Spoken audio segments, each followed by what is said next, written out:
ሰላም ጤና ይስጥልኝ አድማጭ ተመልካቾቻችን፣ የጽናት ሚዲያ ቤተሰቦች በመላው ዓለም የምትገኙ እንደምንሰነበታችሁ እንደምንቆያችሁ እያለን እንደተለመደው የጽናት ሚዲያ ወቅታዊ ፕሮግራማችን አሁን ጀምረናል። እስከ ፕሮግራማችን ፍጻሜ አብራችሁ እንድትቆዩ በታላቅ አክብሮት እጠይቃለሁ። ሙሉ ፕሮግራሙን የማቀርበው ስንታየው ቸኮል ነኝ። እስከ ፕሮግራሙ ፍጻሜ በድጋሚ አብራችሁ ቆዩ። ጽናት ሚዲያን በፕሮግራማችን ላይ አስተያየት በመስጠት ሼር በማድረግ እንደዚሁም ሰብስክራይብ በማድረግ ለሌሎች በማጋራት ቤተሰብ እንዲሆኑ እንጠይቃለን። ድጋፍ አስተያየታችሁን እንፈልጋለን። ከየትኛውም ጊዜ በላይ ጽናትን እንድደግፉ በታላቅ አክብሮት እጠይቃለሁ። ወደ እናንተ ሰሞኑን የምናቀርበው ፕሮግራም በአንዳንድ ችግሮች አሉ። የቪዲዮ ጥራት፣ የድምፅ ጥራት፣ እንደዚህ አይነት ኮመንቶች አሉና ትክክል ናችሁ። ይሄ ካለንበት የቦታ ሁኔታ እንዲሁም ደግሞ በቂ የሆነ የማቴሪያል አለመኖሩ እጃችን ላይ ባለችው ነገር ስለሆነ የምንንቀሳቀስበት ይህንን ከግምት እያስገባችሁ ግን ፕሮግራማችንን ሀሳቦችን ግን ሳሰለችሁ እንድታዳምጡ እየጠየቅን በዛ ላይም ሀሳብ አስተያየታችሁን እየሰጣችሁ እንድታበረታቱን በድጋሚ መጠየቅ ጠይቃለሁ። ይህንን ካልኩኝ የዛሬ የጽናት ሚዲያ ዋነኛ አጀንዳ አድርጌ ልመጣ የፈለግኩት ያው የአብን ጉዳይ ነው። እንደምታውቁት አብን ከስም ውጪ አሁን በዋናነት የብልጽግና ልሳኑ ነው። ምናልባትም የብልጽግና ፓርቲ ለሁለት እንከፍለዋለን። ኦህዴድ ብልጽግና እና አብን ብልጽግና። አብን ብልጽግና እና ኦህዴድ ብልጽግና የፖለቲካ እሳቢያቸው፣ ግባቸው ተመሳሳይ ነው። የድርጅት ህልውናቸው ነው በስም ደረጃ የሚለያዩት እንጂ ግብራቸው ተመሳሳይ ነው። ስለዚህ የብልጽግናን ፖለቲካ ስናይ የአብንን ፖለቲካ አብረን በዛ መንፈስ ስለምናየው ነው እንጂ የአብን ጉዳይ አጀንዳ ሆኖ አይደለም። ግን ከብልጽግና አንጻር ምን ፈልጎ ነው የሚለውን ለመገምገም እንደዚህ አይነት የፍላጎቶችን የሚጠቀምባቸው እነዚህ ኃይሎች ስለሆኑ የግድ ጉዳዩን ማየት ያስፈልጋል ማለት ነው። በፖለቲካ መነጽር ማየት ያስፈልጋል። እናም በዚህ ምክንያት አብን በትላንትናው ዕለት መግለጫ ሰጥቷል። ይሄ መግለጫ በጣም የሚያስገርማቸው ብልጽግና የስራ አስፈጻሚ ኮሚቴ፣ ያው በዋናነት የስራ አስፈጻሚ ኮሚቴ ይባላል። የአብይ አክሲዮን በሉት የብልጽግና የአብይ የብልጽግና አክሲዮን እንደ ፓርቲ መቁጠርም ተገቢ አይደለም ብዬ ስለማስብ ነው። በጣም ብዙ ፓርቲ ውስጥ ኢትዮጵያ ውስጥ ተመስርቶ አይቻለሁ። በብልጽግና ደረጃ የፓርቲ ስብስብ እንኳን ያልሆነ ድርጅት በፍጹም ኢህአዴግ የሚባለው በጣም የአራት ድርጅቶች ጥምረት የነበረው በጣም አስፈሪ የሆነው የፓርቲ ሲስተም የፓርቲ መዋቅር ምናምን በብልጽግና ውስጥ ምን አይደለም። ስለዚህ ብልጽግና የሚባል ፓርቲ አይደለም ለኔ። ሌላ ሰው ሊቀበል ይችላል። ለኔ ግን ብልጽግና የሚባለው እሳቤ አስተሳሰብ ነው። አስተሳሰቡ ደግሞ ግለሰባዊ ነው። ግለሰባዊ ደግሞ ጥገኛ የሆነ አመለካከት ያለው አስተሳሰብ ነው። የዚህ የሚድሊስቱ እጆች አሉ፣ የምዕራባውያኑ እጆች አሉ። ስለዚህ ግለሰባዊ የሆነ ምናልባትም የንግስናው ማህበርተኞች የጨለማው ማህበርተኞች ስብስብ ናቸው። የዝክር ማህበር ነው ብልጽግና። የጨለማው ማህበርተኞች የዝክር ማህበር ነው። የፓርቲ ብለን የምንጠራው አይደለም በአስተሳሰብ ደረጃ። ስለዚህ ይሄ የዚህ የማህበር ስብስብ እያንዳንዷ እንቅስቃሴ ፍላጎቶቹን ደግሞ በሱ ብቻ ሳይሆን በሌሎቹም ሳንባ መተንፈስ ይፈልጋል። አሁን አብን ውስጥ ያየሁት ነገር ምንድን ነው? የዚህ የጨለማው ማህበርተኛ ስብስብ ምናልባትም ከመግለጫው ላይ ቆርጦ ያወጣውን ሶስተኛ አራተኛ ገጹ ላይ ቆርጦ ያወጣውን በአብን ሳንባ በኩል እንዲተነፍስ፣ የአብን ሳንባ ደግሞ አሁን ቤተመንግስት ውስጥ ያለ ሞንታርቦ ነው።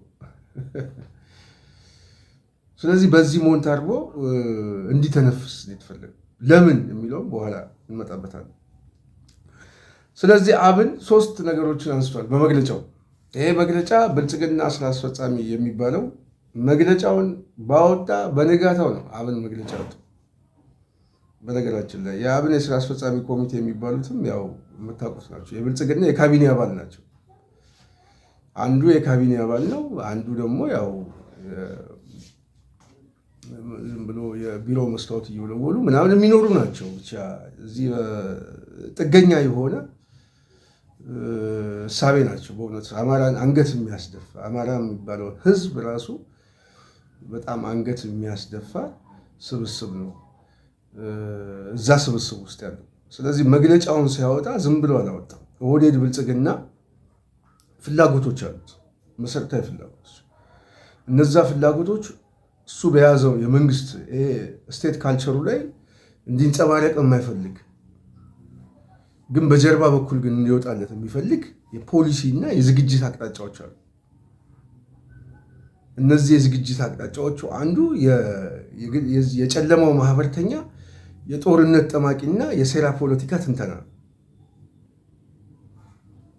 ስለዚህ የዚህ የጦርነት ጠማቂነትና የሴራ ፖለቲካ ትንተናን በማን ሳንባ አስተንፍሷል?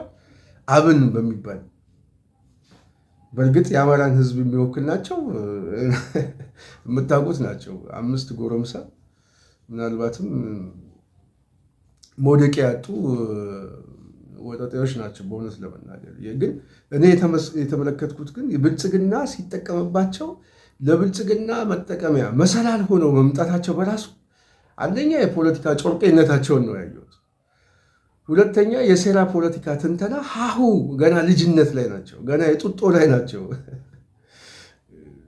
ግራቀኙን ማገናዘብ የሚችሉ ልጆች አይደሉም። ማለት እያንዳንዱ በመግለጫ ውስጥ የሚገቡ ኮንቴክስቶቹ፣ ወርዶቹ ምንድን ነው ትርጉማቸው? ጥቅማቸውስ ምንድን ነው? በዘላቂነትስ ማንን ያተርፋል? ማንስ ነው ከጀርባ ይህንን ጥያቄ ብናነሳ ተጠቃሚ የሚሆነው የሚለውን ነገር መገምገም የማይችሉ የልጆች ስብስብ ናቸው።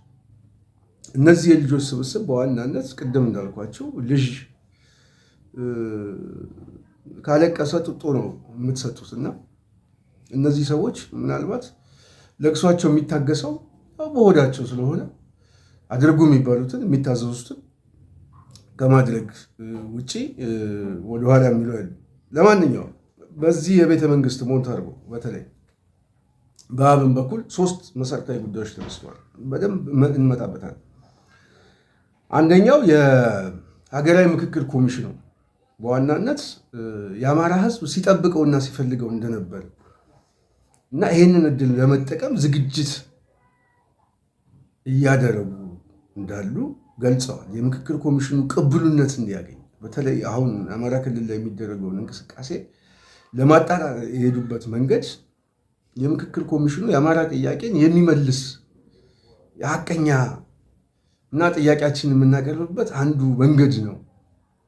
ስለዚህ በጣም በአጽንኦት ነው የምናየው፣ በጣም ነው የምንቀበለው የሚል ጥቆማ ሰጥቷል። ሁለተኛው ሰላማዊ ትግል አንዳችም አይሰራም የሚሉ ኃይሎች ትክክል አይደሉም ብሎ አሁን አማራ ክልል ላይ ያለውን እንቅስቃሴ በተለይ ነፍጥ ያነገበውን እንቅስቃሴ ከዚህ በፊት በሰላማዊ ትግል ሞክሮ እድል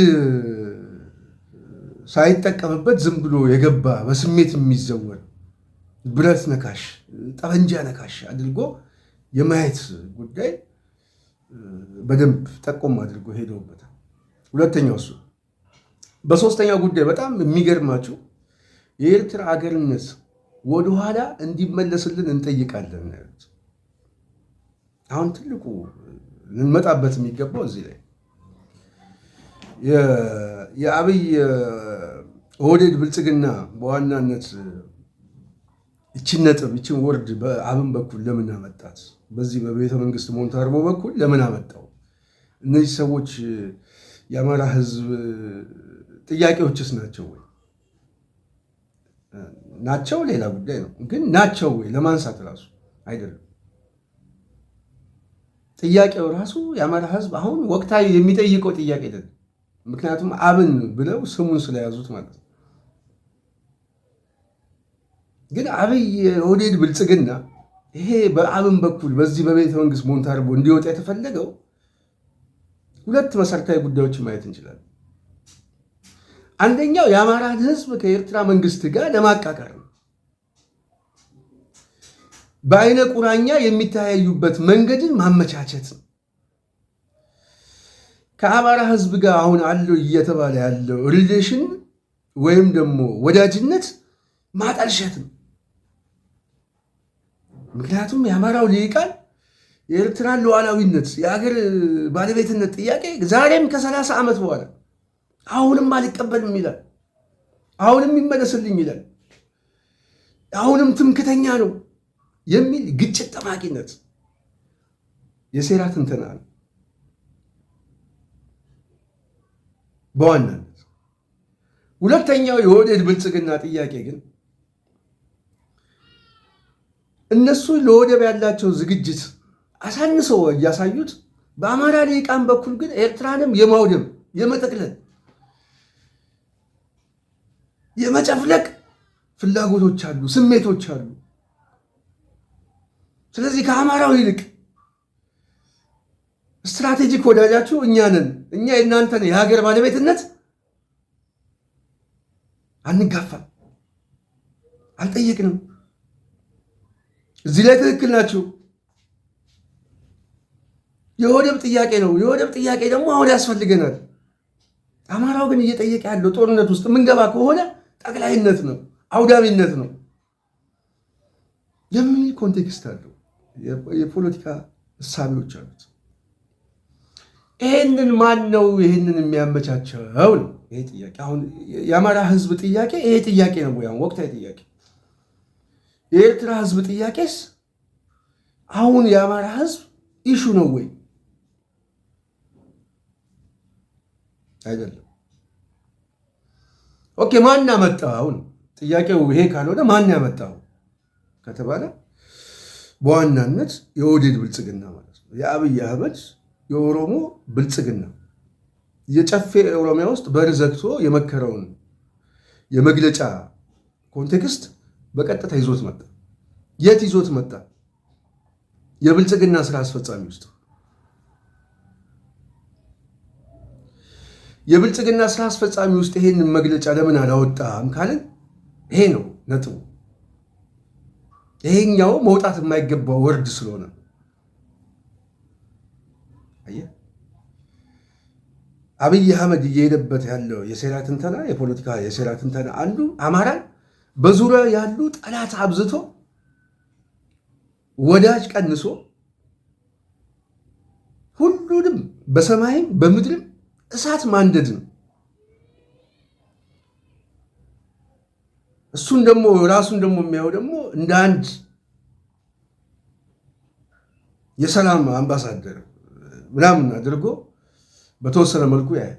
በተለይ ደግሞ ኦህዴድን መታየት የሚፈልግለት በዛ በኩል ያለው ልሂቃን በዙሪያው ያለውን የወዳጅ አሰላለፍ በተለየ መልኩ ማየት የሚፈልግበት አጋጣሚዎች አሉ። አማራውን ግን ጠላት ማብዛት የሚፈልግበት ሁኔታዎች አሉ። ስለዚህ ይሄንን መግለጫ ያላወጣበት አንዱ ምክንያት አንዱ የመንግስት ባህሪነቱ ስላልፈቀደለት፣ ሁለተኛ የሴራ ትንተናው እሱ መሸከም ስለማይፈልግ፣ በሱ ዙሪያ መሸከም ስለማይፈልግ። ስለዚህ በማን ያወጣው? በእነዚህ ህፃናቶች በእነዚህ ልጆች ያው ይሄ መግለጫ እንዲወጣ ተደርጎ። ስለዚህ የኤርትራ ኮሚኒቲ የኤርትራ ማህበረሰብ ምናምን አብን የሚባል የአማራ ድርጅት እንደዚህ ምናምን ስሙ ራሱ ቀላል አይደለም የሚፈጥረው እሳቤዎቹ በራሱ ቀላል አይደለም። ስለዚህ አብን የተባለ ድርጅት የኤርትራን የሉዓላዊነት ጥያቄ የባለቤትነት ጥያቄ እኮ አይቀበልም ምናምን የሚለውን እንዲወስዱት ነው የፈለገው። እሱን ነው የሰጣቸው። ያንን ፈንጅ ተቀብለው አምክነውታል ራሳቸው ላይ ማለት ነው። ስለዚህ የመግለጫውን ኮንቴክስት ሳነበው የመግለጫውን ወርድ ሳነበው የልጆቹ ልጅነት ያለመብሰል ጮርጤነት እና በጣም በሆዳቸው ላይ የወደቁበት የፖለቲካ እሳቤ ምን ያህል የአማራን ሕዝብ አንገት ለማስደፋት የትኛውንም አጋጣሚ እንደሚጠቀሙ ማሳያዎች ናቸው። እንደምታውቁት አብን የሚባል ድርጅት ሲመሰረት እንደው ታሪክን ወደኋላ የነበራችሁ ሰዎች ብታስታውሱ ጥሩ ይመስለኛል። አብን በድርጅት መዋቅር ሲመጣ ገና ከመምጣቱ በፊት ገና መጀመሪያ ሀሳቦቹ እየተዋለዱ 2008-9 አካባቢ አስታውሳለሁ። 3 ልጆች 4 ከዛ በላይ አስታውሳለሁ። በለጠ ካሳ ያውቃል፣ ጋዜጠኛ በለጠ ካሳ የአብን ምስረታ ሂደት ላይ በነበረበት ወቅት ምርጫ ቦርድ ሄጄ ፕሮሰሱን ያስጨረስኩት እኔ። ብዙዎቹ አያውቁም ይሄን። አብን ሲጀመር መጀመሪያ ገና የምርጫ ቦርድ ፓርቲ የመመስረት ጥያቄ ሲቀርብ የፓርቲ የመመስረት ጥያቄ ቅጽ ስጡን ብዬ የጠየኩት እኔ። ምርጫ ቦርድ መጀመሪያ ኮሚኒኬሽን የሚያደርገው ከኔ ጋር ነበር። ከዛን ቅጹን ሰጥተን የፊርማ ማሰባሰብ ሂደቱ ሲጀመር የመጨረሻው ከምስረታው በፊት ቀደም ብለው ባህር ዳር ለአንድ ጉዳይ እዛ የተፈናቀሉ ሰዎች ነበሩ። ከመቱ የሊባቡር አካባቢ ተፈናቅለው የመጡ ሰዎች እነሱን ለመጠየቅ እዛ ጊዮርጊስ ቤተክርስቲያን ተጠልለው ያሉት ወገኖቻችን እነሱን ለመጠየቅ ከአዲስ አበባ ሄጄ ነበረ። እዛ በዛን ሰዓት እዛ ያሉ ልጆች እነ ጌታቸው አዱኛ ታውቁታላችሁ። ጌች በጣም በጣም አዝኛለሁ በእውነት ሰማዕት መሆኑን ሰምቻለሁ። ይህ ወንድሜ እጅግ በጣም ጎበዝ ጠንካራ ወንድሜ የነበረ ልጅ ነው። ነፍስን በአጸደ ገነት እንዲያኖርልን እጠይቃለሁ። እና እዛ ባለሁበት እዛ በሄድኩበት ጊዜ በደጋጋሚ ጊዜ አብን ውስጥ ጆይን ለማድረግ ምናምን በጣም ብዙ ልጆች ይጠይቁኝ ነበር። እውነት ለመናገር ትክክልም ናቸው በሰዓቱ። ግን አብን የሚባለው ስብስብ ውስጥ የተሰባሰበ ኃይል እጅግ በጣም አስቸጋሪና ነገ ጠዋትም የፓርቲ ህልውና አደጋ የሚሆን ስብስብ እንደሆነ ቀድሞ ስለገባኝ ማለት ነው። በራሴ የፖለቲካ ግምገማ እሳቤዎቹን አይደለም፣ አብን የሚባለውን ድርጅት አይደለም፣ በድርጅት ውስጥ የተሰባሰቡ ግለሰቦች የአማራን ህዝብ የማይመጥኑ ልጆች እንደሆኑ ስለገባኝ እነዚህ ልጆች የአማራን ትግል ሲሸከሙ ጥያቄውንም አብረው ወደ ገደል ይዘው ይገባሉ የሚል ግምገማ ነበር። እውነቴን ነው የምነግራቸው። ስለዚህ እነዚህ ልጆች አካባቢ ላይ በዛ ስብስብ ውስጥ እንትን ማለት ተገቢ አይደለም። ይሄ ማለት ግን በጣም ጠንካራ ልጆች የሉ ማለት አይደለም። በጣም የበሰሉ ጠንካራ ልጆች ለዓላማቸው የሚዋደቁ ልጆች አሉ። ይሄ ማለት ግን ከአንገት በላይ ግን ያለው ኃይል ድርጅቱን በመመስረት ሂደት ውስጥ ከአንገት በላይ የሚጫወተው ኃይል እጅግ በጣም ጠምዛዥ የሆነ ኃይል እና ነገ ጠዋት ደግሞ የአማራን ህዝብ ጥያቄ ተሸክሞ የሚሄድ የዝሆን ቆዳ እንደሌላቸው የሆነ ቦታ ላይ ጥለውት እንደሚሄዱ በጣም ራስ ወዳድ ሰልፊሽ የሆኑ ጥቅም ወዳድ የሆኑ እንደውም በሌላ መንፈስ ልናያቸው የሚገባ ስብስብ እንዳለ እና ከአንገት በላይ ያለው ኃይል ደግሞ እሱ እንደሆነ ሲገባኝ ከዚህ ቡድን ጋር መቀጠሉ አስፈላጊ ነው ብዬ ስላላመንኩኝ በሰዓቱ አልተቀላቀልኩም። ግን አሁን ሳስበው ደግሞ ይቆጨኛል። በአንድ በኩል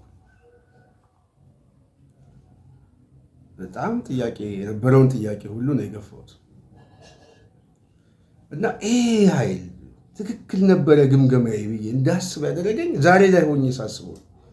በሰዓቱ ግን በተለይ በዚህ የአማራው አክቲቪስት ላይ እኔ በግል ብዙዎቹ ተሳስተዋል ብዬ አስባለሁ። በጣም ብዙዎቹ ቀላል የማይባሉ ልጆችም ጸጽቷቸው ወደኋላ እየተመለሱ ይቅርታ የሚጠይቁ ልጆች ብዙ አሉ። እሱ ችግር የለውም፣ ምንም ችግር የለውም። ግን ፖለቲካሊ ግን በዋናነት አብን የፖለቲካ ድርጅት ነው። ኮንቴክስቱ እሳቢዎቹ ፖለቲካ ነው። አብን ውስጥ ያሉትን ግለሰቦች አሁን ዛሬ እኮ የብልጽግና አብን እየተባለ ነው። የብልጽግና አብን ሲባል የአማራ ጥላቻ አይደለም። የፖለቲካ ድርጅቱ ላይ የሚደረግ ሂስ ነው። ከህዝብ ጋር ማገናኘትም አስፈላጊ ነው። የኦሮሞ ብልጽግና እንላለን። የኦሮሞ ብልጽግና የኦሮሞን ህዝብ አይወክልም። የኦሮሞ ህዝብ ሌላ ነው። የኦሮሞ ብልጽግና ግን የፖለቲካ ኢንስትሩመንት ነው፣ መሳሪያ ነው። ኦሮሞ ስሙን ነው የሚጠቀመው እንጂ እሳቤዎቹ ግን ፖለቲካዊ እሳቤዎች ናቸው። ኦፌኮ ይባላል። ኦፌኮን መተቸት የኦሮሞን ህዝብ መተቸት አይደለም። ኦነግን መተቸት የኦሮሞን ህዝብ መተቸት አይደለም። የፖለቲካ መሳሪያዎች ናቸው። ስለዚህ አብንም የፖለቲካ መሳሪያ ነው።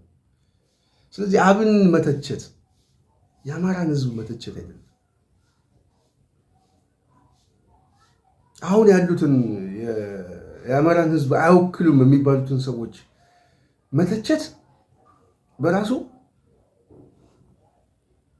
ግለሰባዊ ጥላቻ እንኳን አይደለም። እሳቢያቸውን፣ ፖለቲካ እይታቸውን ነው የሚተቹት። እኔ በዛ ደረጃ ነበረ ከዚህ በፊትም እነዚህ ልጆች ላይ ታርጌት ስተች በጣም ብዙ ሰው ይቃወሙ ነበረ። በጣም ብዙ ልጆች በጣም ምክንያቱም እየሄዱበት ያለው መንገድ የጥፋት መንገድ እንደሆነ በጣም ቀድሜ ስለገባኝ ነው። እውነት ለመናገር ነው ማለታቸው። ማን ትክክል ነው ትክክል አይደለም ዛሬ እውነቱ ሲገለጽ ምናልባት ሁሉም ሰው የተረዳው ይመስለኛል። አቀኛው ማን ነው ማለት ማን ለአብን እስር ቤት ገብቶ ዋጋ ከፈለ፣ ማን ተገፋ፣ ማን ደግሞ ለቤተ መንግስት ቅርብ ሆኖ ምናልባትም ለወዴድ ብልጽግና እንደ ሞንታርቦ ሆኖ እየተጠቀመ ያለ አገልጋይ አንገት ደፊ አብን ማን ሆነ የሚለው ዛሬ እውነቱ ስለወጣ ማለት ነው። እና ያንን የተረዱ ሰዎች በሰዓቱ በጣም ወደኋላ እየተመለሱ ብዙዎቹ ትክክለኛ ጥያቄ ትክክለኛ እይታ እንደነበረ እየገመገሙት ይመስለኛል ዛሬ ሳስበው። ስለዚህ አብን በዋናነት 3 መሰረታዊ ጥያቄዎቹ አንዱ የኤርትራ የሀገር ባለቤትነት ጥያቄ ይታይልን፣ ወደኋላ ይመለስልን ያለበት አንዱ ከአብን አንደበት የመጣ አይደለም። ነገራችን ላይ መግለጫው ተጽፎ የመጣው ከኦሮሞ ብልጽግና ከብልጽግና ስራ አስፈጻሚ ኮሚቴ ላይ ያልተነበበው ቀጣዩ በአብን በኩል ይውጣ የተባለ አብንን እንደ ሳምባ የተጠቀሙበት መግለጫ ነው። የብልጽግና መግለጫ፣ የብልጽግና ፖሊሲ፣ የብልጽግና አቅጣጫ ነው።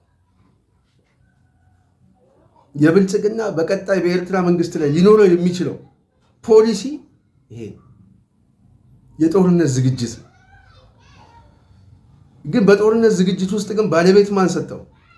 አብን የሚባል የአማራ ፓርቲ ነው የሚባለው የጠየቀውን ጥያቄ የኤርትራ ህዝብና መንግስት በሌላ መንፈስ እንዲመለከተው አጀንዳ አድርጎ አመጣ።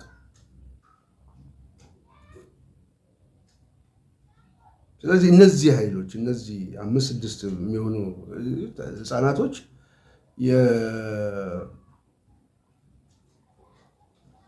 ይሄ ጥያቄን ዝም ብለው ሳያላምጡ በመግለጫ ላይ ማምጣታቸው አማራው ምን ያህል ለሴራ ፖለቲካ የሴራ ፖለቲካን አውድ የሚረዳ ፖለቲክስ ፍጹም እንደጎደለው ነው ያየሁት። በጣም በቃ መሰረታዊ የሆነ ፖለቲሻን አማራው ተነፍጓል። በጣም ነው የተነፈገው። በጣም እና በዛ ደረጃ እንደወደቅን ነው እኔ ያየሁት ማለት ነው።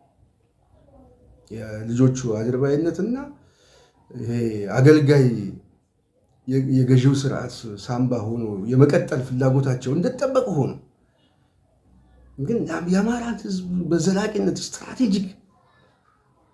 ስትራቴጂክ በሆኑ ጉዳዮች ላይ ጠላት የሚያበዛ መግለጫን አሁን ካለበት ዙሪያው በእሳት ተቀቦ በአየርም በምድርም በሚደበደብበት ሰዓት ላይ እንደው ታክቲካል አጋር እንኳን ወዳጅ በጠፋበት ጊዜ ላይ ይህንን አይነት ኮንቴክስት ያለው መግለጫ አምጥቶ ማምጣት ምንድን ነው የሚጠቅመው ለአማራ ህዝብ ከተባለ ምንም። ማስመታት፣ ማስወደም፣ አማራ የሚባለውን እሳቤ ማጥፋት እና የኦሮሞ ብልጽግና ከቻለ ወሎንም ምናምን ድሬዳዋንም አዲስ አበባንም ምናምን እየጠቀለለ ነገ ጠዋት ጉልበት አግኝቶ የራሱ ስቴት እንዲያዋልድ ምክንያትና ገፊ ከመሆኑ ውጭ ጠብ ያለ ነገር የለውም፣ በፖለቲካ መነጽር ስናየው ማለት ነው። ስለዚህ አብን ይህንን ያወጣበት ዋነኛው ምክንያት የአብይ ብልጽግና በጨፌው አቅጣጫ የተያዘበት ብልጽግና የብልጽግና ስራ አስፈጻሚ የሚሉት የጨለማው ማህበርተኛ ካወጣው መግለጫ ላይ የተቀነሰ በቤተ መንግስት ሞንታርቦቹ በኩል እንዲወጣ ተፈልጓል። ስለዚህ የኤርትራ መንግስትም የኤርትራ ህዝብም ሌላውም ህዝብ ሊመለከተው የሚገባው የአንድ አገር ሉዓላዊነት በዋናነት ሊታይ የሚችለው በእንደዚህ አይነት ተራ የሆኑ የልጆች መግለጫ አይደለም።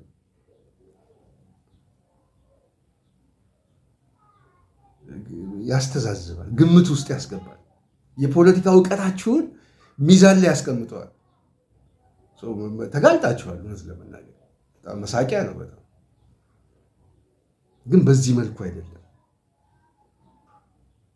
ስለዚህ እነዚህ ልጆች በማየት እነዚህ ልጆች የሰጡትን ሀሳብ በመቀበል ልክ ከአማራ ህዝብ ጋር አብሮ ማስተሳሰርም ተገቢ አይደለም። የአማራ ህዝብ ጥያቄ ይሄ አልጠየቀም፣ አይጠይቅም። የህዝቡ ፍላጎት እስከሆነ ድረስ አማራ ተነጥሎ ኢትዮጵያ ከምትባል ደሴት ውስጥ ተነጥሎ ይሄን ጥያቄ ጠይቅ። መጠየቅም አስፈላጊ አይደለም። የህልውና ጥያቄውም አይደለም። አሁን የህልውና ጥያቄው በሰማይ እየደበደበው ያለዋል። አሁን በቀደም ታይታችኋል አይደል? በጣም ከመቶ በላይ የሆኑ ሰዎች ናቸው፣ ቢቢሲ ዘግቦታል፣ በአየር የተደበደቡት ማለት ነው። የአማራ ህዝብ ጥያቄ ይሄ ነው። አብን በመግለጫው ስለ እነዚህ ሰዎች እንኳን አላዘንም። እነዚህ ሲቪሊያን እያለቁ ነው፣ እየሞቱ ነው፣ ንጹሐን እየተገደሉ ነው፣ ትክክል አይደለም ብሎ አልተቃወመም። እንደውም ይሄንን በሚደግፍ መልኩ፣ ይሄንን በሚያጠናክር መልኩ ሁለተኛ ጥያቄያችን የምናደርገው አሁን ብረት የያዘው ኃይል ለሰላማዊ ትግል የማይገዛ እንደሆነ፣ በሰላማዊ ትግል ውስጥ የሚያስችል ምህዳር የፖለቲካ ስፔሱ እያለ ይሄንን ሳይቀበል ነው ብረት የተሸከመው ነፍጥ ያነገበው። ይሄ ትክክል አይደለም ብሎ የአማራን ጥያቄ እንዳልተቻለ በዚህ በሰላማዊ ትግሉ ከዚህ በፊት እንዳልሞከረ እና የመጨረሻው አማራጭ ሆኖበት ወደዛ እንዳልገባ ያንን እሳቤዎቹን አዳፍነው ግን ሰላማዊ ትግል አመቺ ነገር ነው፣ ተከፍቷል፣ ይሄንን አይቻልም ብሎ የሚያስቡ ሰዎች ስህተት ነው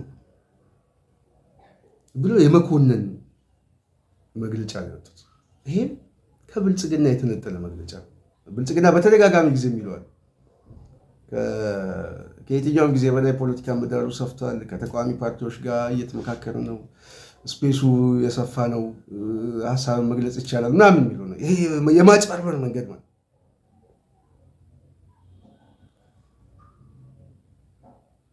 ኢትዮጵያ ውስጥ እኮ እንኳን ሰላማዊ ትግል ለማድረግ አይደለም የአዳራሽ ስብሰባ፣ ምናልባት ማቀኛ የፖለቲካ ድርጅት የሚባለው የአዳራሽ ስብሰባ ጉባኤ ለማድረግ እዛ ውስጥ አገር ቤት ውስጥ ያሉት ፓርቲዎች ጉባኤ ለማድረግ የአዳራሽ ስብሰባ እንኳን አያገኙም። ምርጫ ቦርድ መዝግቦ የላካቸው ማለት ነው። አስፈጻሚው አካል ፖሊስ ልኮ ምናምን ያባራቸዋል። እና የአብን የሰላማዊ ትግል ይሄ አብን ጉባኤ ያደረገው ፓርቲ ስለሆነ አይደለም፣ የቤተ መንግስቱ ሞንታርቦ ስለሆነ ነው፣ ሳምባ ስለሆነ ነው። እንደዚህ አይነት መግለጫ በማውጣት ጠቃሚ ስለሆነ ነው። እንጂ አማራን ስለሚወክል ነገ ጠዋት ተወዳድሮ የአማራ ህዝብ ድምፅ ይሰጠዋል ምናምን ተብሎ አስቦም አይደለም። ለብልጽግና መሰላልነት ግን ይጠቀምበታል። ሳምባ ኦህዴድ ብልጽግና አለ፣ የአማራ ኦህዴድ አለ። በነገራችን ላይ ኦህዴድ በሁለት ሶስት መልኩ አለ። ኦህዴድ ብልጽግና ኦሮመኛ ሊናገር ይችላል። የኦሮሞን ህዝብ ግን አይወክልም። ኦኬ እሺ እንስማማ። እዛ ላይ ሁሉንም ህዝብ አይወክልም። ግን ጥቂቱ ሊቃን ግን ቋንቋው ኦሮመኛ ነው። እዛ ውስጥ ያለው ስብስብ የኦሮሞ ብልጽግና የሚባል ይህንን መካድ አንችልም። ከዚህ በፊት ስንናገር ነበር። ህወሓት በዋናነት ማዕከላዊ መንግስቱ ጋር በነበረበት ሰዓት የስበት ማዕከል ህወሓት ነው ካለ ህወሓት ትግረኛ ተናጋሪ ነው። ከከፋ ከሲዳማ ከምናምን የመጣ የለው። በተመሳሳይ እንደዛው ግን የትግራይን ህዝብ ይወክላል ማለት ግን አይደለም። ምክንያቱም ዛሬ ህዝቡም እያመፀበት ስለሆነ። ስለዚህ የኦህዴድ ብልጽግና በዋናነት በስበት ማዕከል ውስጥ ያሉ የፖለቲካ ሊቃኑ አገሪቱን እነሱ በሚፈልጉት መልኩ ነው እየበዘበዙት፣ እያወደሙት ያሉት፣ እየፈጁት ያሉት። እነዚህ ደግሞ ጥቂት ኦሮመኛ ተናጋሪዎች ናቸው። እኔ ባልናገርም ነን ብለው የሚያስቡ ሰዎች ናቸው። ይህንን ፋክት መካድ አይቻልም። በተመሳሳይ የዚህ ልሳን የዚህ ሞንታርቦ ደግሞ አማርኛ ተናጋሪም አለ። ኦህዴድ ብልጽግና አለ፣ ኦሮመኛ ተናጋሪ ነው። ኦህዴድ አማርኛ ተናጋሪ ደግሞ አለ። አረጋ ከበደ፣ ሲሳይ ማን ነው የሚባለው? ሲሳይ እርጋ ነው፣ በለጠ ሞላ ወዘተ። ኦህዴድ ትግረኛ ተናጋሪም አለው ፈጥሮ።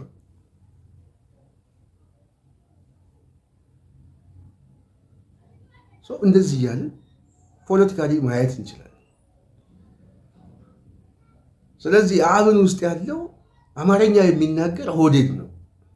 ቋንቋው ነው የተቀየረው። አክሰንቱ ቋንቋው ነው የሚቀየረው እንጂ ኦህዴድ ነው። በኦህዴድ በለጠ ሞላ እና በኦህዴድ አዲሱ ወይ ሽመልስ ልዩነት የለም። የአስተሳሰብ ልዩነት የለም። የፍላጎት ልዩነት አለ። በመንግስት ካልቸር ውስጥ ግን የአስተሳሰብ ፍላጎት ግን ሁሉም የራሳቸው ፍላጎት ቢኖራቸው የሽመልስ ፍላጎትና የበለጠ ፍላጎት ግን ይለያል።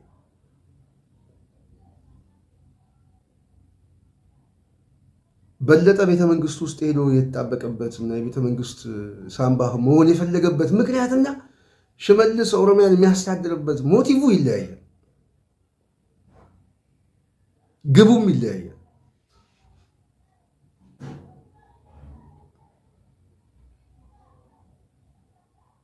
እና ይሄ ነው ይሄንን ፖለቲካ ግምገማ ይሄንን የኮንስፓይረሲ ፖለቲካ ያልገመገመ መግለጫ የኤርትራን ሉዓላዊነት ጥያቄ በመጠየቅ ህዝቡንና መንግስቱን ለማስከፋት የሄደበት መንገድ የብልጽግና ሀሳቢዎች እንደሆኑ ማየት ያስፈልጋል። ዝግጅቶች እንደሆኑ ማየት ያስፈልጋል። የአማራ ህዝብ ከዚህ የሚያገኘው ጥቅምም ፍላጎትም የለው።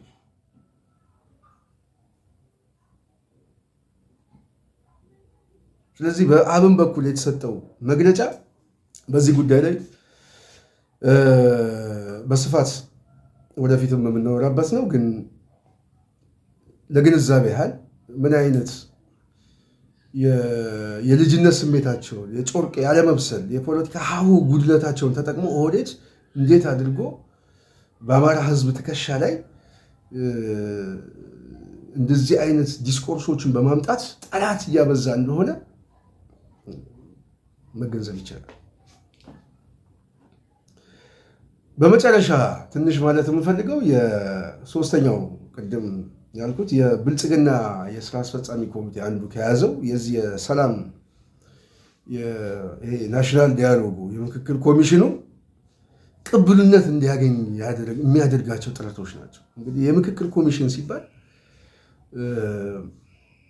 ይሄ የምክክር ኮሚሽን ከዚህ በፊት ኢሊያና ሆቴል አስታውሳለሁ። እኔ ድርጅት እዛ በነበርኩበት ሰዓት ከዛሬ 3 ዓመት በፊት ነው ልኮኝ ሄጄ 3 ጥያቄ ነው ያነሳሁላቸው። አንዱ የምክክር ኮሚሽን የሚባለው ህዝቡ የሚመለከትበት መንገድ ገለልተኛ ነው፣ ችግሮቹን የመፍታት አቅም አለው ብሎ ያስባል ብላችሁ ካሰባችሁ ህዝቡ የሚመለከትበትን መንገድ ሄዳችሁ በተወሰነ መልኩ የጥናት ግምገማ ሰርታችኋል። አንዱ እሱ። ሁለተኛ የምክክር ኮሚሽኑ አፈጣጠሩ በራሱ ቅቡልነት የሌለው ነው። በምርጫ 100% አሸንፊያለሁ ያለ ቡድን፣ አምባገነን የሆነ ቡድን በስልጣኑ ቢመጣበትን ኃይል የትኛውንም ኃይል ለማጥፋት የሚነሳ ኃይል ቀብቶ ስለሰጣችሁ ብቻ ቅቡልነት ስለሰጣችሁ ብቻ እንታመናለን ብላችሁ ታስባላችሁ?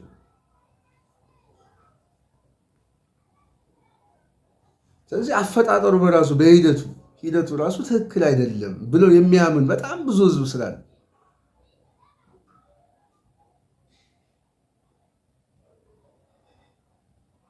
የሚል ጥያቄ ነው። በሶስተኛ ጥያቄ ያነሷቸው የመጨረሻ ግባችሁ ምንድን ነው? ስትራቴጂ የምክክር ኮሚሽኑ በዋናነት ያስፈለገበት ነገር ግቡ ምንድን ነው? የመጨረሻው ግቡ ምንድን ነው? እና የመጨረሻ ግባችን ሰላም ማረጋጋት ነው፣ በህዝቦች መካከል እንትን ማለት ነው ምናምን በጣም ነው የሚያስቁ። እና የመጨረሻው ግቡ የዚህ የምክክር ኮሚሽን አንዱ ንጉሠ ነገሥቱን ከዚህ በፊት ብያቸዋለሁ፣ ከ7 ዓመት ጀምሮ ከልጅነት ጀምሮ እንደዚህ ትሆናለህ ምናምን ትሆናለህ ተብዬ ያደግኩበትን የሚሉትን ስሜት እሱም ማጽናት ነው። ስለዚህ የንግስና ደላላ ነው የምክክር ኮሚሽኑ በዋናነት የንጉሱ ቅባሜሮን የሚቀባ ደላላ ነው እንጂ በኢትዮጵያ ውስጥ ነፃ የሆነ በጣም የተረጋጋ ዘላቂ ሰላም የሚያመጣ አንደኛ እሱ አልተፈለገም፣ ሁለተኛ ለዛም ዝግጅት የላቸውም። የተሰጣቸው ማንዴት ይሄንን ለማስተካከል አይደለም። የምክክር ኮሚሽኑ በዋናነት አብይን ወደ ስልጣን አምጥቶ የኦሮሞ ብልጽግና የሚፈልጋቸውን ዋና የፖለቲካ ጥያቄዎቹን ማስፈጸም ነው። ልክ 83 ላይ የነበረው ታስታውሳላችሁ። በዛን ሰዓት በዚህ በሽግግሩ ጊዜ እስከ 87 በነበረው የሽግግር ቻርተር ምናምን በዛን ሰዓት በተወሰነ መልኩ ያው አሸናፊው ኃይል በጠመንጃ ያሸነፈው ኃይል የሚፈልጋቸውን ተጫዋቾች ብቻ ወደፊት በማምጣት በተለይ አማራውን ከጨዋታ አውጥቶት የሚፈልገውን የፖለቲካ ነጥቦችን በህግ አስቀምጦ የሀገሪቷ ህግ አድርጎ አምጥቶታል። አሁን ብልጽግና የሚፈልገው ያንን ዘመን ነው የሚፈልገው። የሽግግር ቻርተሩ የ80 ዘመኑ እሱን ደግሞ ማምጣት የሚፈልገው ደግሞ በምክክር ኮሚሽኑ የአማራ ህዝብ አልተሳተፍኩም ምናምን ስለሚል ይኸው ተሳትፈሃል፣ ሄደበታል፣ ተማምነናል። ያንን ለማዋለት ነው የተፈለገው እንጂ የምክክር ኮሚሽኑ ግቡ ይሄ ነው፣ ከዚህ ውጭ ሌላ ግብ የለውም። ይሄ ደግሞ ቅቡልነት የለውም፣ ዘላቂ ሰላም አያመጣም የሚል የፖለቲካ ግምገማ የተገመገመ ነው። የአማራ ህዝብ በዋናነት አሁን ያለው ወደ ጦርነት የገባው ኃይል 3 መሰረታዊ ኮዞች አሉት። በተለይ ኢሚዲየት ኮዝ የሚባል ወደ ጦርነት የገባበት አንዱ በሀገር ውስጥ አስቻይ ሁኔታ በመዘጋቱ በሁሉም ሁኔታ በሀገር ውስጥ ተደራጅቶ ፍላጎቶችን ለማንጸባረቅ የሚያስችል የፖለቲካ ስፔሱ ስለተዘጋ አስቻይ ሁኔታ ስለሌለ ይህ አማራጭ እንዲታይ ምክንያቱ ነው። ሁለተኛ ከጦርነቱ ጋር በተያያዘ ባለፉት ዓመታት ውስጥ ከህወሓት ጋር በነበረው ጦርነት የፌዴራል መንግስቱ ጋር በተያያዘ የነበረ ኮንስፓይረሲ የነበረው የሴራ ትንተና ጦርነቱም የሄደበት መንገድ ወደ ሰላም ተብሎ የፕሬቶሪያ ስምምነት ተብሎ የሄደበት መንገድ በራሱ የሆነን ማህበረሰብ ለማጥቃት የተፈለገ ትንተና ውስጥ ስለነበሩ ኢሚዲየት ኮዞቹ ናቸው። የአብይ ኃይል እኮ በዋናነት ጦርነቱን የፈለገው ከቲፒኤልኤፍ ጋር ወደ ጦርነት ውስጥ የገባው የስልጣን ጸብ በሁለቱም መንገድ ሌላ አይደለም። ይህን ደግሞ በተግባር እያዩት ነው። አሁን ተሸናፊውና አሸናፊ የሚባባሉት ቡድኖች እያዩት ነው። ሚሊዮኖች የረገፉበት ጦርነት እንኳን እንዴት መጫወቻና መሳያ እያደረጉት።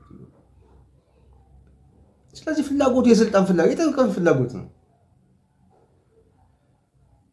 በወቅቱ የነበረው ጦርነት እጅግ በጣም እየገዘፈ ሲሄድ ደግሞ በተለይ የአማራ ኃይሎቹ በዚህ ጦርነት ውስጥ አንደኛ ልምድ እያገኙ ነው፣ ሁለተኛ ትጥቅ እያገኙ ነው፣ በሶስተኛ ደረጃ ደግሞ የስልጠና ዝግጅት እያገኙ ነው፣ የስልጠና ሜዳ እያገኙ ነው፣ ነፃ ስፔስ እያገኙ ነው። ስለዚህ ይሄ ኃይል በተለይ አማራው ስልጠናም ካገኘ ትጥቅም ካገኘ የጦርነት ልምድም ካገኘ ነገ ጠዋት ለማዕከላዊ መንግስቱ አደጋ ነው። ወደዚህ ይመጣል፣ ይገባል። ስለዚህ ይሄን ጦርነት እዚህ ጋር መቋጨት አለብን። እዚህ ጋር ቋጭተ ነው ወደዚህኛው ኃይል መዞር አለብን እና ጦርነቱን ቦታውን እንቀይረው፣ ቦታ እንቀይር፣ ሽፍት እናድርግ። ይህ ኃይል በጣም አስጊ ነው። በቃ ይሄኛውን ኃይል አዳክመነዋል፣ ቀጣይ ደግሞ እዚህ ጋር እንምጣ የሚል የፖለቲካ ትንተና ይዘው ነው በነገራችን ላይ ደቡብ አፍሪካ ሄዱት እንጂ ጦርነቱን ለመዝጋት አይደለም። ስምምነቱ በራሱ የመጣው ሰላም ለማምጣት ምናምን እንደዚህ አይነት ተረት ማለት የፖለቲካ ግራና ቀኙን ለሚያውቁት ሰዎች ይህንን ማለት አስፈላጊ አይደለም። የሰላም ስምምነቱ የተፈለገው ሌላ የጦርነት ዝግጅት ስላለን የተዳከመው ኃይል ይበቃል፣ ከዚህ በኋላ የፖለቲካ ጨዋታ ነው፣ ኃይል አያስፈልገንም፣ እሱን በሰላም ስምምነቱ እንቋጨዋለን። አሁን የተጠናከረውን ኃይል ግን እንምጣበት፣ ወደዛ እንሄድ፣ ትጥቁን እናስፈተው። ስለዚህ አንደኛውን ቀንሰን ወደ አንደኛው እንዝመት የሚል የሴራ ትንተና ተይዞ ነው የሄዱት። አማራ ክልል ውስጥ የተፈጠረው ችግር በዋናነት ኢሚዲየት ኮዝ ከዚህ ትንተና ስለሚነሳ ነው። ኦኬ፣ ስምምነቱ እኔን ያገለለኝ ጦርነቱን ወደ እኔ ሊያዞርብኝ ነው።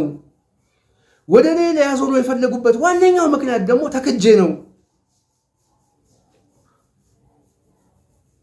የሚል ስሜት እንዲሰማ ያደረገው ክሰሱ።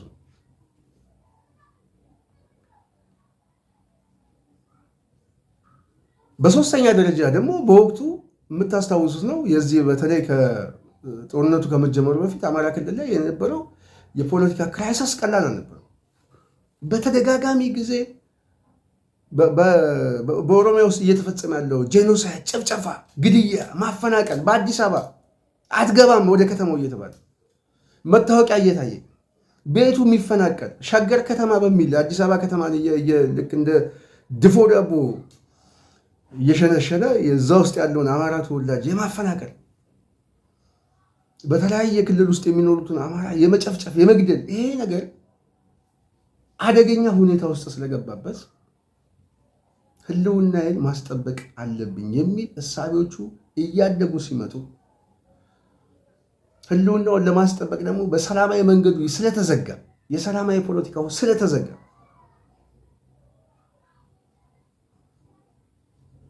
በኃይል በጦርነት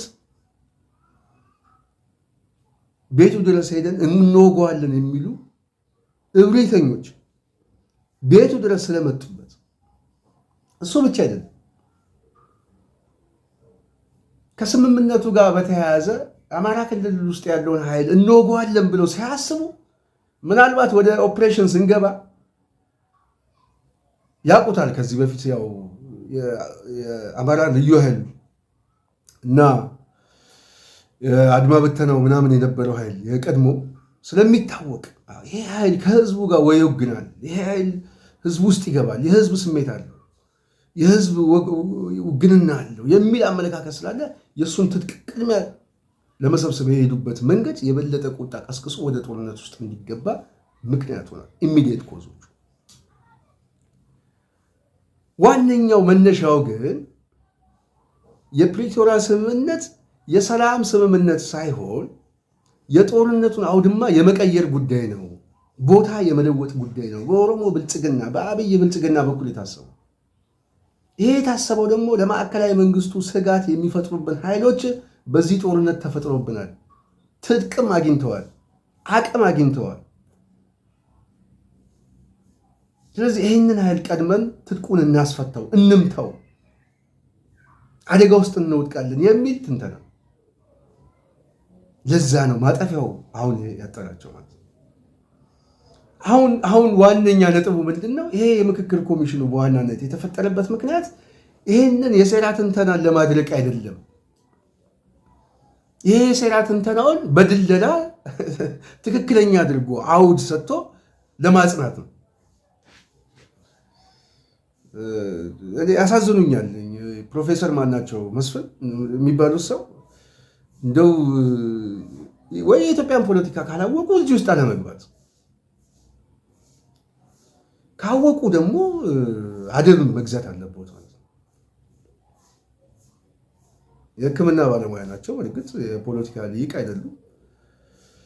የኢትዮጵያ ፖለቲካን የሚረዱበት መንገድ ግን ምናልባት እሳቸው በሚያስቡት መንገድ አድርገን ልናይ አይገባም። በጣም ብዙ የሴራ ትንተና ስላለ፣ ስለዚህ የምክክር ኮሚሽኑ በዋናነት የዚህ ከቀድሞ ያልኳችሁን ጉዳዮችን በሙሉ ጠቅልሎ የአብይን ንግስናና በአብይ ዙሪያ ያሉ የፖለቲካ ሊቃኖች ፍላጎት፣ ቀጣይ ፍላጎት፣ ስትራቴጂ ፍላጎታቸውን ማጽናት፣ ለዛ የሚጠቀሙበት አንድ መሰላል ናቸው። አብን በመግለጫው የተናገረው ይህንን የምክክር ኮሚሽን ነው። እንግዲህ የአማራ ሕዝብ ለዘመናት ሲጠብቀው፣ ሲፈልገው፣ ሲጨቀጭቀው የኖሮውን አግኝተናል፣ ልንጠቀምበት ይገባል። ስትራቴጂ እንትናችንን ጥያቄዎቻችንን በዚህ የምክክር ኮሚሽን ማምጣት አለብን፣ መጠቀም አለብን ብሎ የምክክር ኮሚሽኑን ቅባት ይቀበዋል። እና አንዳንድ ጊዜ እነዚህ ናቸው እንግዲህ ማለት አማራን ይወክላሉ ተብለው በአንድ ወቅት ከፍተኛ የሆነ ዝናን ያተረፉ ሰዎች ማለት ነው። እና በጣም አዝናለሁ። ብቻ ሀቀኛ አማራ ታጋዮቹ ተሰደዋል፣ ሌሎቹ ደግሞ ይቀልዱበታል። ለማንኛውም የዛሬ ነጥባችን ይህንን ይመስላል። በሚቀጥለው በሌላ ፕሮግራም እስክንገናኝ የዛሬው ውይይታችን ቆንጆ ይመስለናል። በዚህ ፕሮግራማችን ላይ አንዳንድ ነገሮችን የተማማልንበት ይመስለኛል። በሌላ አጀንዳ፣ በሌላ ዝግጅት በሚቀጥሉት እስክንገናኝ የዛሬውን ጨርሰናል። አመሰግናለሁ። ጽናት ሚዲያን ላይክ፣ ሼር፣ ሰብስክራይብ በማድረግ ሌሎችን በማዳረስ ከጎናችን እንድትቆሙ እንጠይቃለን። ከየትኛውም ጊዜ በላይ ጽናትን ደግፉ፣ አስተያየታችሁን ስጡ። ጽናት የህዝብ የተገፉ ልሳን ነች። ስለዚህ ከጽናት ጎን በመቆም የተገፉ ወገኖቻችን ጎን መቆም መሆኑን ማውቃችሁ ከጎናችን እንድትቆሙ በታላቅ አክብሮት ጠይቃለሁ። የዛሬው ፕሮግራም እዚህ ላይ ጨርሰናል። በሚቀጥሉት እስክንገናኝ ድረስ ሰላም።